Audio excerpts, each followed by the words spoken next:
So yesterday we were discussing about the Kalidasa's Ritu Samhara, and we are in the sixth stanza. We will, well, we'll continue the discussion from there.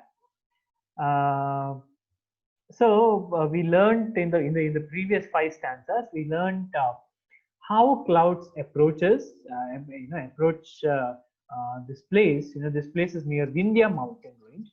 So how the clouds approach the Vindhya mountain range, how the monsoon is entering. So that is the beginning. Then the effect it has on animals as well as the land on the earth. The effect it has on the earth. So that was discussed yesterday. We will continue. So the rest of the poem, the five stanzas, it's about the effect on earth and animals, and finally on human beings. Okay, so it is my duty to tell you that there are certain things which are which are related to romance, and that's how the poem is. We just have to appreciate what is given there. Okay, so no need to get embarrassed or something. It's just a poem. We just understand it the way it has been given there. So the sixth stanza will continue from the sixth stanza. A bevy of peacocks that sound ever delightful, eagerly watching out for this festive moment, caught up in a flurry of billing and fondling, now begins to dance, gorgeous plumage spread out wide. So, when you speak about monsoon, we cannot leave this, right? So, bevy is group. Okay, so a group of peacocks that sound ever delightful. So the peacocks, they're sounding as if they haven't been more delightful. This is the most delightful they have ever been. So that means the peacocks are all happy. So a bevy is if you know about the peacock, usually usually what happens is the females will be large in number, there will be few males. So here for us, the male peacocks are very important. So there is a group of peacocks, and the male wants to woo the female peacocks. It wants to showcase its beauty, and now is the time. Now it is very happy. Now is monsoon is when the peacocks, that is the male peacocks, they display their beauty, right? So now they are very happy. They sound ever delightful, eagerly watching out for the festive moment. So this is a festive moment, right? So the festive moment, how do we know it is a festive moment? Because there is a celebration. What is that celebration? The celebration There is, is rain. yes, the celebration can be seen in the first stanza, right? So there are banners, there are trumpets, there are the claps. So during this festivity, the peacocks are waiting for this festivities, and now the festivity has arrived. you know they are caught up in a flurry of billing and fondling. Flurry is the breeze. They're caught up with that, the atmosphere, the ambience, and they have started fondling and billing. Billing is using their pecks to clean to clean their feathers. And fondling is the movement. Now begins to dance. So now they begins to dance, the peacocks, because they're most delightful now. Begin to dance. Gorgeous plumage spread out wide. Gorgeous plumage. Plumage is that the flock of feathers, right? So there are the flock of feathers which peacocks have. That is plumage. So now they have spread their plumage wide and begins to dance. Right. So those have seen that it's really an astonishing movie. Right. So if you have watched it in person, there is nothing more like it. So even if you have not watched it in person, you might have watched it in television or a documentary or something, right? So the fondling of the peacocks, the dance of the peacocks are, the beautiful, and that, that happens only when there is festivity, and that festivity is the monsoon. So that is what, the clouds entering a place, the clouds entering that, region brings out so much of changes in the atmosphere, the so much of changes in the behavior of the animals, and now the men as well. Okay, so as I told, we'll just read as it is. There is no embarrassment in reading all this. We will just read. The river swollen by the mass of turbid waters rushed with impetuous haste towards the seas. Felling trees all around on their banks, like unchaste women driven by the passion-filled fantasies. Okay, so the river swollen by the mass of turbid waters. Turbid is, water is usually clear, right? Turbid is opaque. It's unclear, right? So during the rainy season, the water is unclear. Why? Because it has mixed with mud, and it's the color of that, the reddish pink, right? So the water is reddish pink because, it has mixed with the mud. So the river swollen by the mass of turbid waters rush with impetuous haste towards the seas. Impetuous is, the forceful haste. Haste is, rushing. Haste is, that there is the sense of urgency, right? So rush with impetuous haste towards the sea. So the rivers are, they're rushing towards the sea. And how does it looks like, and while doing that, they are felling the trees all around their banks. So the river banks is, the land beside the river, there are trees, and it fell all the trees, it destroys everything, you know because that is how desire, the river is filled with desire to meet the ocean, right? And he is comparing it like unchaste women driven by the passion filled fantasy. So unchaste women is, usually called as immoral women. Basically, the woman who is driven by the sexual drive. And the way woman driven by the sexual drive, she is desiring for the male companionship. So the water, the river is trying, filled with a desire to join the sea. So you can understand, the comparison is, it's it's not easy to imagine, right? Only, the poet is, he is, having such unique imagination, right? So that is about the stanza number 7. So in the 8th stanza, it continues. So see, uh, it's a technique in poetry. Look at this stanza number 6. In the stanza number 6, he speaks about the peacocks, right? So the peacocks dance before mating, right? So that is why, they display their beauty. That is why they dance, right? And the continuation part is in the sun, but that is about peacocks. This is about right. So that is the delicate techniques used in the poetry, right? So these are the, see, when we speak of images, we have to speak this, because what is important in this poem is the poetic quality of it. Poetic quality, the imagery is used, the comparison used, and the poetic techniques used to arouse the curiosity, arouse the emotions, as well as, um, as to make the readers indulgent. So these techniques are very important in this poem. Going to stanza number 8.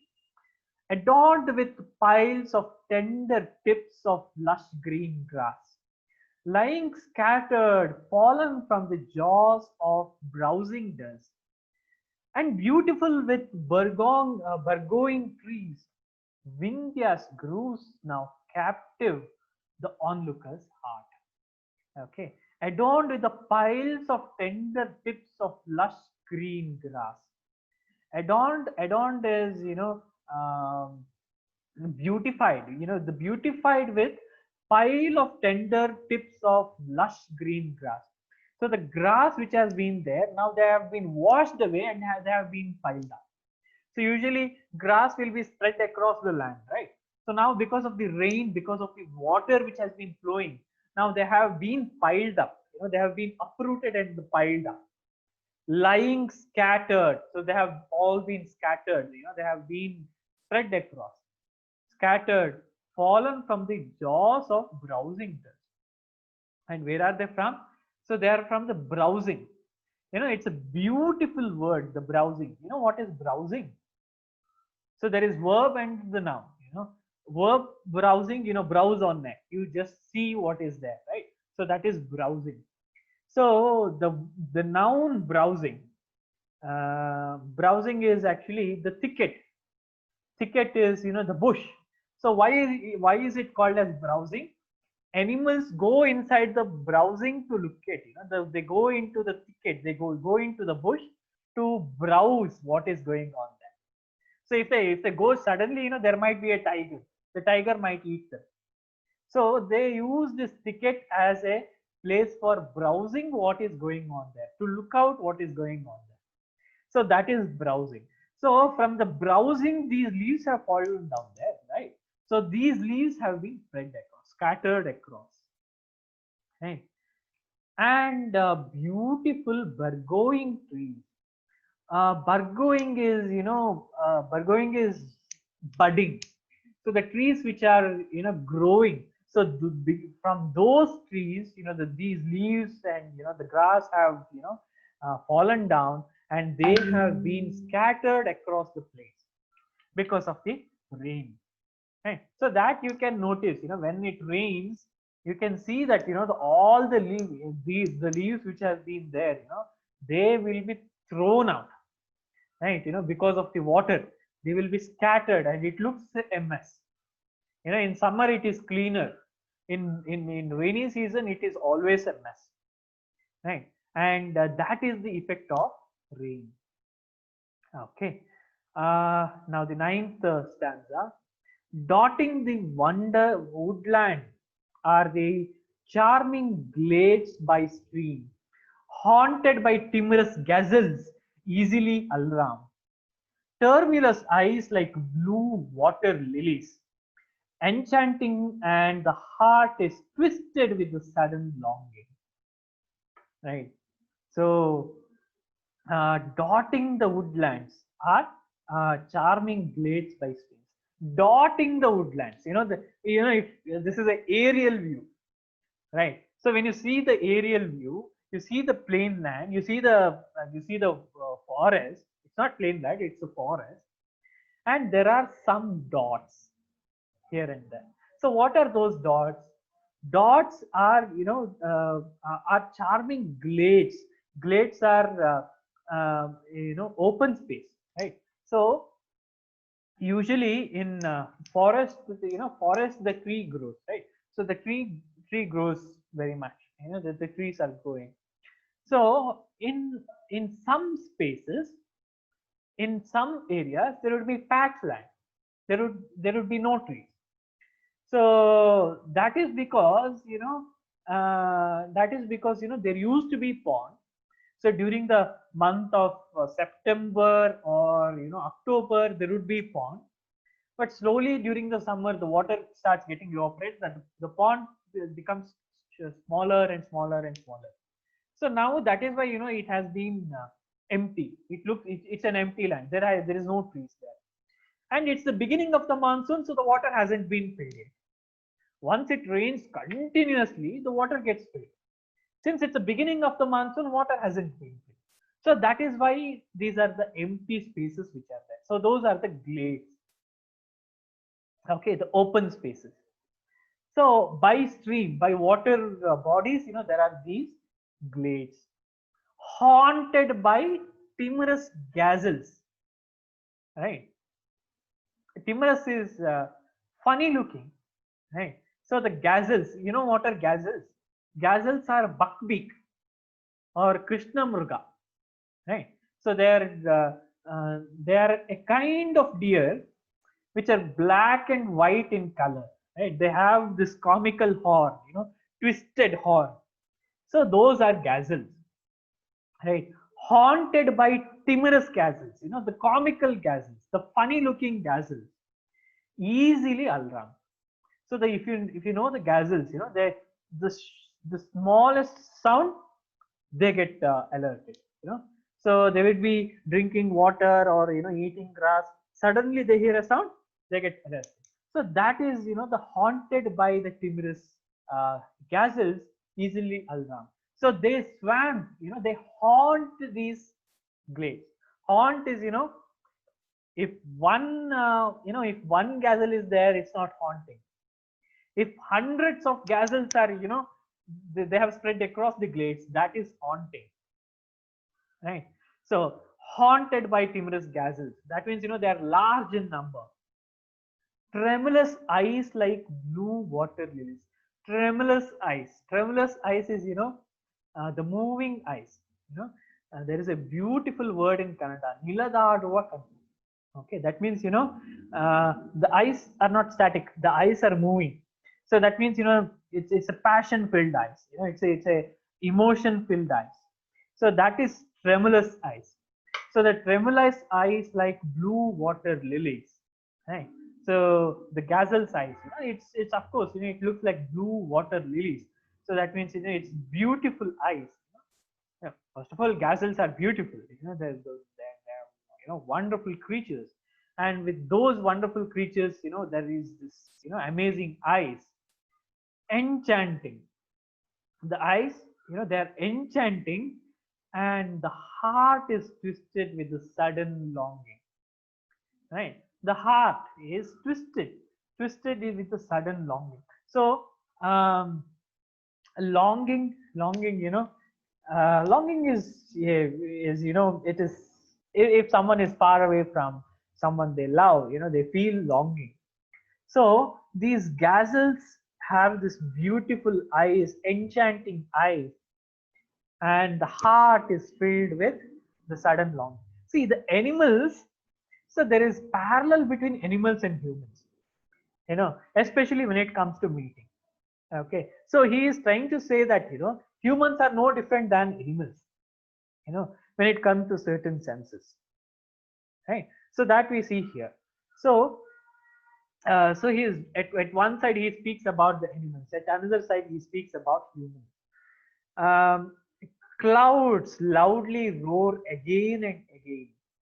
Nights are pitch dark, right? So the clouds loudly roar again and again. So because it's rainy season, it's monsoon, and the clouds obviously makes noise. It's thunder, right? So all the time it thunders again and again and again. So the nights are pitch dark. So during only in the monsoon you can see this absolute dark state. That is because usually there is moon on in the sky. If not moon, there are at least few stars in the sky, and those stars are luminescent, right? So there is at least a little bit of light, so at least you can see things. But it is in the rainy season, you can't see anything. It's absolute dark. If you have traveled in the rainy places like Agumbe or Hulikal, right? So if you have traveled in those places, even when it is raining, when it is raining heavily. Now Agumbe is not the rainiest place, of course. Hulikal is the rainiest place. So if you're traveling even in the day, it's absolutely dark. You can't see more than 3 feet, right? So that is the situation. Imagine how it is in the dark. It's pitch dark, absolute dark. So that is why this pitch dark, it is unique for monsoon season. because it cannot be experienced at any other point of time. Only the lightning flashes light the way. Right? So the lightning flashes. That is the, just like, when it is absolute dark, the flashes of lightning, that is the only light source. Right?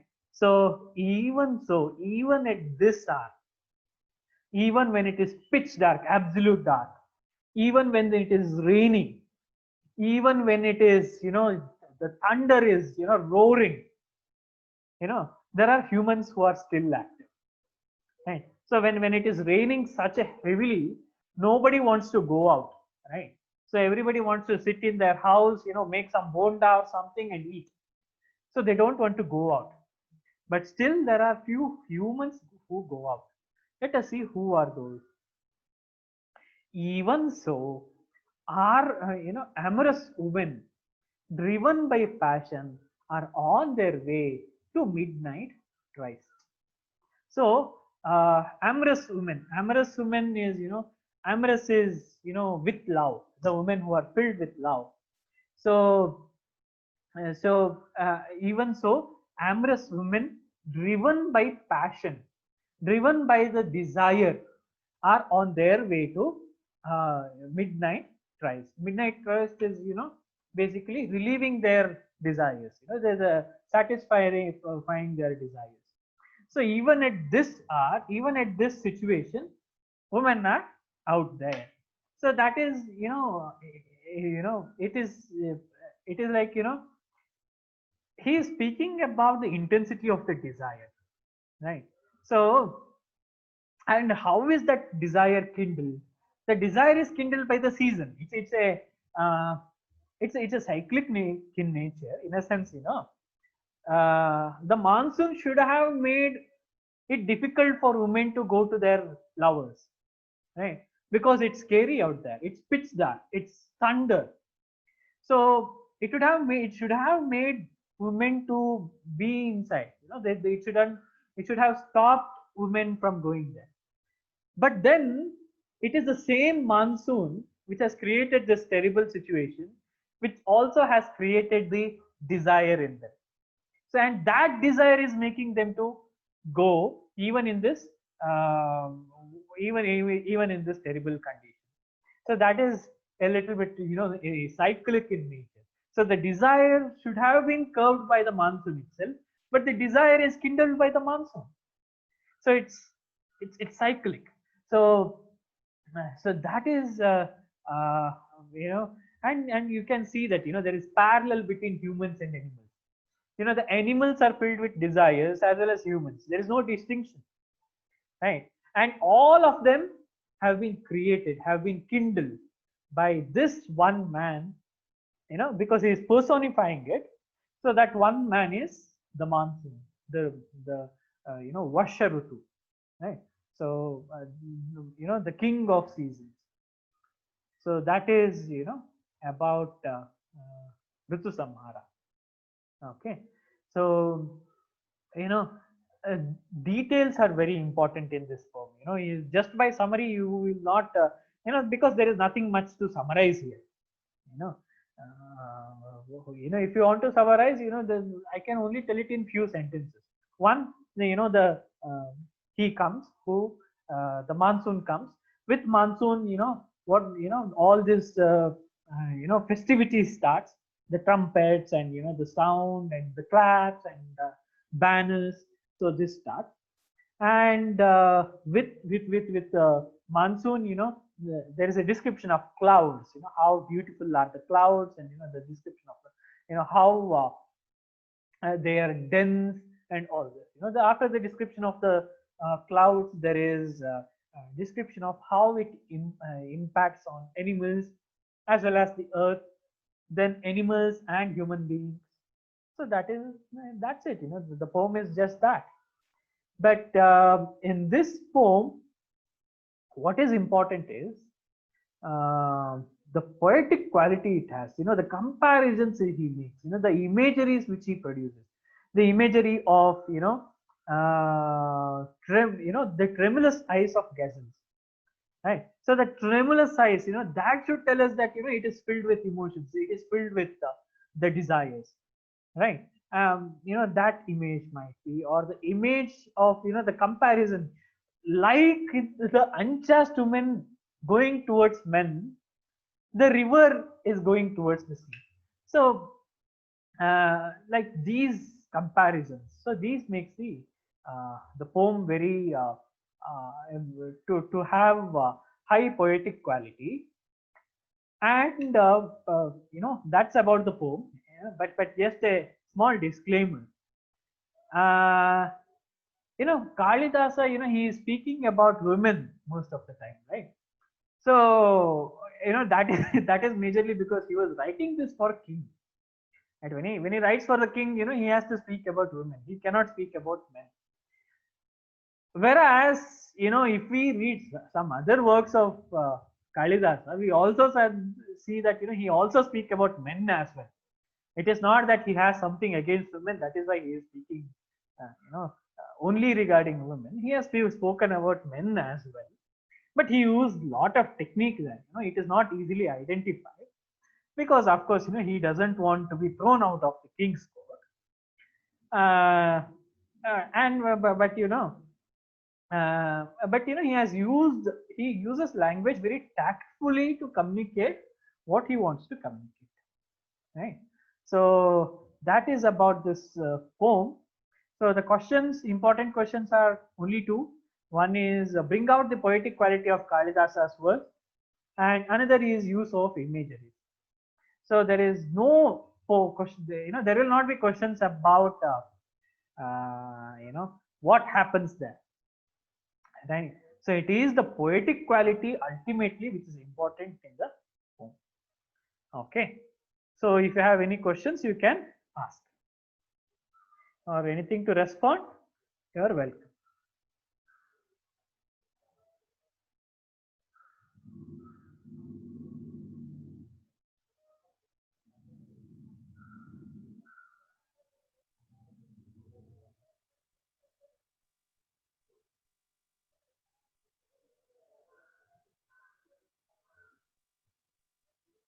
Yes, anyone have any questions or responses?